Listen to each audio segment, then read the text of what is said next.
Okay, well, I just got back from seeing Snow White and the Huntsman, which is actually somewhat of a landmark event. I haven't been to the movies in a long time. I mean, the last movie I saw was The Avengers, but before that, I've been working on reviews so much, I haven't really been in the movies all that much. But I felt like getting out, so I went to see Snow White and the Huntsman, and heard mixed things about it. Mainly a lot of uh, from Twitter, I was not hearing good things. People were kind of turning their nose up at this one for various reasons, just saying it didn't look that good. I actually thought the trailers looked really good, but yeah, I went in there with basically an open mind on this one. I only heard at the last minute that Kristen Stewart was in this, and I'll get to her, but it was okay. Really, it was just about the definition of an okay movie. Like I had fun watching it. It was fine. If I was a little younger, I probably would have really loved this movie. It really is kind of reminiscent of one of those. It sounds silly now that I even say it. It's kind of one of those movies I would probably have watched a lot in the '80s. You know, very in the style of kind of like I remember used to watch Lady Hawk a lot. You know, that kind of movie where it was very fairy tale-ish, but at the same time kind of gritty. If that makes any sense, probably not. But it was fine.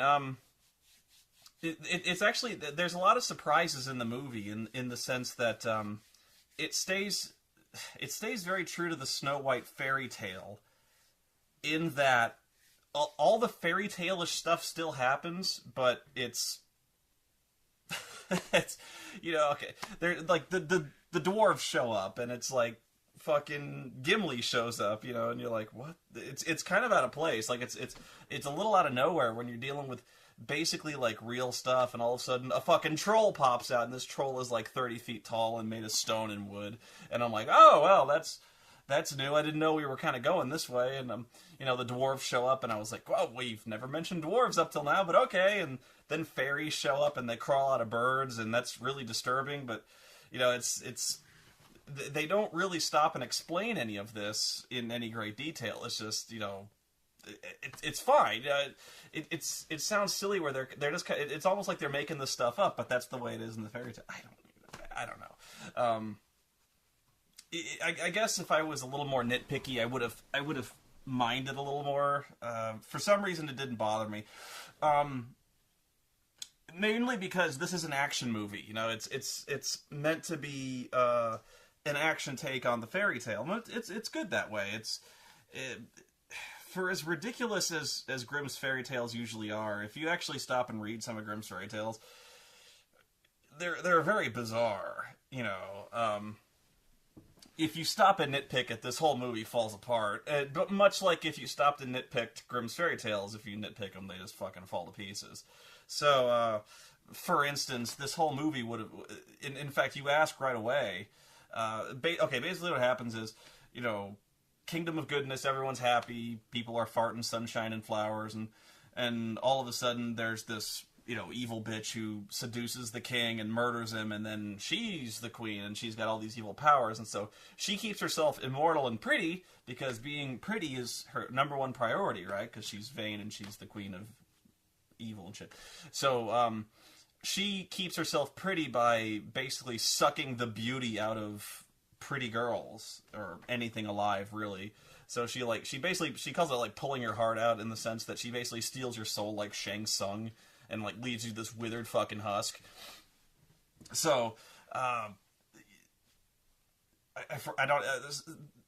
don't even know where I was going with this. I guess I was just giving you a setup, and so, okay, here's where I was going. Snow White is the princess of the rightful king, and so when the king gets overthrown, the queen kills everyone in the castle, and, you know, basically takes over usurps the throne, and there's like a rebellion, but it's really not, it doesn't add up to all that much. But Snow White, she locks in a tower prison cell until she, well, basically forever, but until she turns 18. Or comes of age, or whatever you want to call it. So the immediate question is raised, why did the queen just not kill Snow White, when she shows no compunctions about fucking killing anyone, and I mean anyone who even remotely pisses her off? And the answer is, there is no answer. The answer is, there is no movie otherwise. You know, why would she... it's kind of hinted that the Queen's brother, who has the most awesome Prince Valiant haircut, it really does look ridiculous, but it's also kind of menacing that he's such a dork. But he's actually one of the better characters in the movie. I liked it, where he's kind of turned into her toady, that she keeps him alive and immortal. So he's kind of like blindly serving here. They also got kind of this creepy sex thing going on. I'm not entirely sure about that one, but they kind of hint that the Queen's brother, and I never caught his name. I'm sure he has one. I never caught it. They hint that the Queen's brother watches Snow White in her prison cell from afar, and like watches her sleep, because he comes in at one point because the Queen wants to kill her. And she's like, he says, were you always awake when I was watching you? And she goes, yeah. And right away, there's a Twilight vibe right there, the watching you sleep type thing. But they hint that maybe the brother was keeping her alive because he's kind of got a thing for her. If that's the case, it's really subtle, or it was cut. It was cut for time. And that's one of the biggest complaints I have about this movie is it feels long. It was okay, but it felt long. It really starts to drag kind of in the middle, where they kind of make one stop too many. There's an entire second scene I probably would have cut, where they reach a village of all these women who there's only women in the village because all the men went off to fight, and all the women are scarred up, and they scarred themselves so the Queen wouldn't have an interest in them and steal them, because like if they don't have any beauty, they can't be harvested, you know what I mean? So they scarred themselves. And it was an interesting concept, but ultimately it adds basically nothing to the story. So if I was taking the scissors to that script, that's probably the scene I would have gone to, is that one. Like I said, it was a really cool concept, and it's actually kind of disturbing on one level that these people are mutilating themselves, but they don't really do anything with it. They just kind of mention it, and then the village gets slaughtered, and then they leave. So, I don't know. But yeah, you asked the question, like, why does she not kill Snow White? And there is no good answer. Maybe, in fact, I'm writing a better script than they did by hinting that the brother kind of kept Snow White alive. But if that was there, it got cut. So, that's really the question that's going to bother you this whole movie, is that, you know, or why does the Queen not kill her at any given point in this movie? And it just kind of hand waves the solution away, like, you know, Snow White finally escapes the tower cell and gets out of the castle, I say I wasn't nitpicking too hard, but I was in the back of my mind kind of like ticking off like things I would bring up later, like Snow White basically outruns, you know, an entire castle full of trained athletes, soldiers. She completely outruns and physically dominates them, even though she's been in a prison cell from the age of like 10 to 18. I don't know what she was doing. Was she like fucking pumping iron in her cell, getting those prison muscles? Or like, was she working out in the cell like Old Boy? Where she was like punching a wall and toughing it. I know you never saw. That'd be cool. That'd be fucking cool if you saw Snow White like pumping iron in her cell, like toughening up. Like, I'm gonna get out of this fucking cell. I'm gonna fuck that queen up. You know. That would have been kind of an interesting take on that movie, where Snow White just kind of becomes like prison badass, and then like breaks out of the cell and starts snapping necks. That would have been fucking kick-ass. But that's not what happens. Like, she gets out and she goes to the Dark Forest, which is all evil. And it's mainly evil because there's like mushrooms that when you step on them, they release spores and they make you trip out or not or something. So the Queen says, like, I have no power in the Dark Forest, which is weird because if you think there was anywhere in the land that she would have power, it would be the Forest of Evil. Mainly because she created the Dark Forest of Evil, because her very presence drains the life out of the kingdom around it. I don't know. So she hires the Huntsman, or Thor, to go get her, and that's kind of the setup there, is the Huntsman runs into Snow White and pretty much immediately decides that working for the evil queen is not the way to go, and the chase is on, where, you know, they're trying to reach a place of safety and amass the rebel army and go back and kill. It's very basic. And that's why it's really not screwed up, and in the sense of fairy tale logic, it works. As long as you don't think about it too hard, much like most fairy tales, it works. So I'm kind of judging it on that level when I say it was okay. If I took my usual magnifying glass to this movie, Jesus Christ. What was good about it?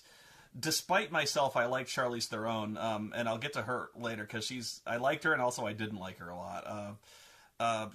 Thor was very good. Chris Hemsworth, I think his name is.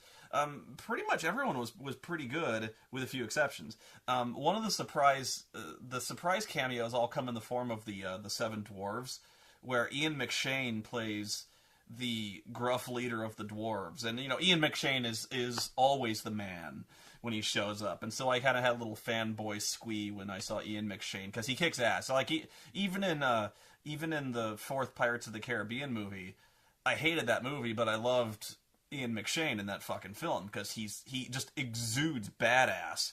Now, unfortunately, there's not a whole lot for Ian McShane to do, or Nick Frost from Shaun of the Dead and other movies.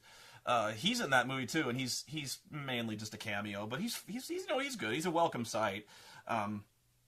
What I liked and did not like about Charlize Theron, she's gorgeous, and she honestly, she acts in this movie like Al Pacino, where at all times she's very intense in this movie, but then is prone to fly into fits of screaming overacting, So, like, whenever she gets the slightest bit frustrated or foiled or angry, there's no middle ground. She goes from icy calm and cool to, "You have failed me! You have failed!"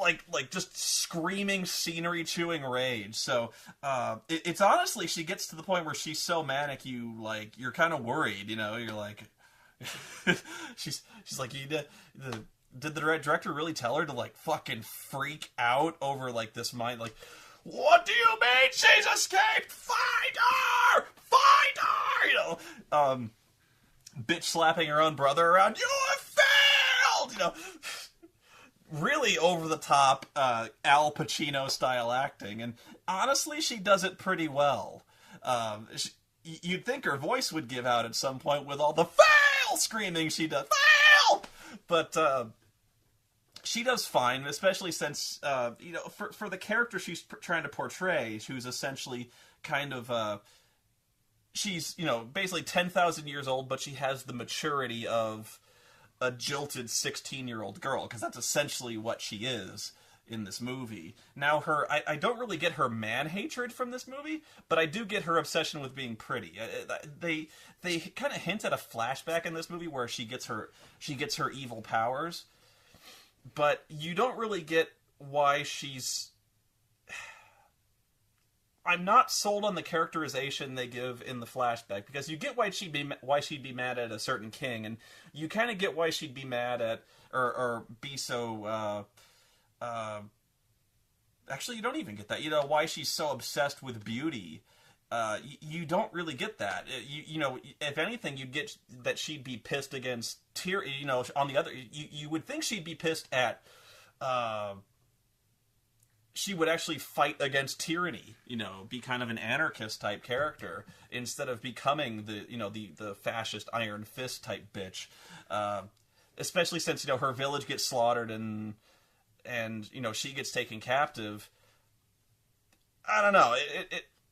I'm sure in the fairy tale it was much the same. I don't know. It's been years since I fucking read that stuff. But there's a lot of moments like that where you're not entirely sold on the character, and you just have to kind of fall back on, in the fairy tale, she's just kind of generically evil, and in the fairy tale, her servants are just kind of generically evil, and okay. Her acting is actually very good and very bad, in the same way that Al Pacino he goes into that screaming intensity, which is kind of awesomely horrible.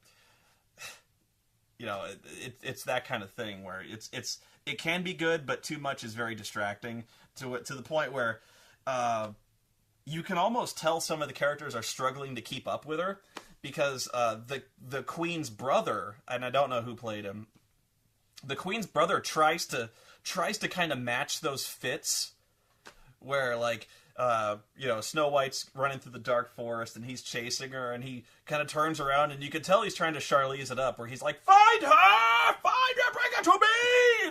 Fail!" But,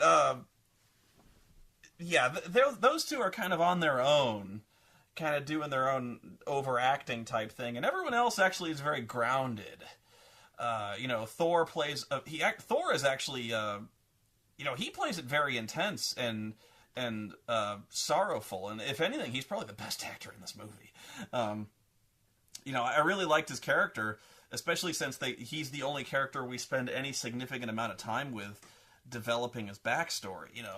With his dead wife, and the reason he agrees to serve the Queen because she promises to bring his wife back, which is very Conan the Destroyer, but I've seen too many movies. Where it really falls apart is Snow White. And I'll just, it's going to make me sound like a pig, and there's always a moment where I sound like a fucking pig every time I bring this up. And I've probably mentioned it about Kristen Stewart for a long time, but, okay, I'll bring up the point that doesn't make me sound like a pig. She's not she really can't act. She can't. She's really not very good. She's not good, at all. And I'm not saying that like I'm riding the Twilight hate bandwagon, and I'm not saying that because, I want to hate her. I don't. I really don't. Hell, I even kind of liked her in Adventureland, but that's because the character she was portraying was that kind of average, mumbly kind of girl, where you suspect she might have actually been on a significant amount of reefer.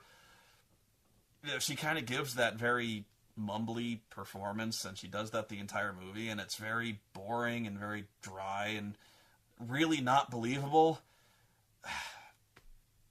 She's just, at no point do you really believe any emotion or any expression or any situation that she's been thrust into, because she can't act. She just can't. Like, you don't believe at any time she really believes what... That's the essence of acting, is, making us believe that what... God damn it. She's terrible. It hurts me to say that, because I don't want to hate her. I don't. But this is the part that makes me sound like a pig. And I'm just going to say it. There's the scenes, the very iconic scenes where the evil queen steps in front of her magic mirror and she says, "Who is the fairest one of all?" And the mirror says, "Why, you, my queen." And she's like, "Yes." And then, eventually Snow White grows up. She goes, "Who's the fairest one of all, magic mirror?" And the mirror goes, "Yeah, there's a girl who came of age and she's fairer than you now." And the queen goes, "What the fuck, who?" And the mirror goes, "It's Snow White. She's fairer than you." Okay. Cut. We're talking about Kristen Stewart here against Charlize Theron. Kristen Stewart is not hotter than Charlize Theron. Okay. I know. Pig. Me. Right here. I'm owning up to it. I apologize. But she's not. At all. Okay? Like, Kristen Stewart is like... She's an average chick you'd see at the mall. In fact, she's like a little below average. And I know... I know. If you're yelling at the screen right now, like you've done any better. I know. Okay, but she's not hotter than Charlize Theron. Okay, especially with all the fucking shots you see, and you don't really Charlize gets nude like 3 times in this movie. And you don't see anything. It's all very backside type nudity where she for some reason she gets in a bathtub full of milk, which I'm not sure how to feel about that. Especially since people are outside drinking it. But trust me, she's way hotter. I'm seriously, I was kind of hoping the mirror would come down and be like, "Yeah, Snow White came of age, but you're still fucking hot." And what's even goofier is here's another kind of a plot holy type thing where the mirror tells her that Snow White is hotter, and she turns to her brother and says, "Bring her to me." So basically, the mirror says, if you take her heart, you take her beauty, you'll never have to do it again. You'll be pretty forever. And she's like, yes. So she tells her brother, go get him, and Kristen basically overpowers the guy by stabbing him with a nail. Gets out. My issue, like, okay, if you're nitpicking, if this was like, if the magic mirror said like, this is the one thing you need to be immortal and pretty and all powerful forever, all you need to do is bring this girl here and like take her heart out, you'd think you'd send more than one guy. You know, I don't care if I don't care if he is your superpowered brother. Send more guys. Like if there was one other guy who came with him, she'd have stabbed that guy with a nail. The other guy would have bashed her over the head with a fucking mace, dragged her in the room, hearts out, movie's over. So, you know, this again, you got to fall back on the fairy tale logic, and I'm like, ugh.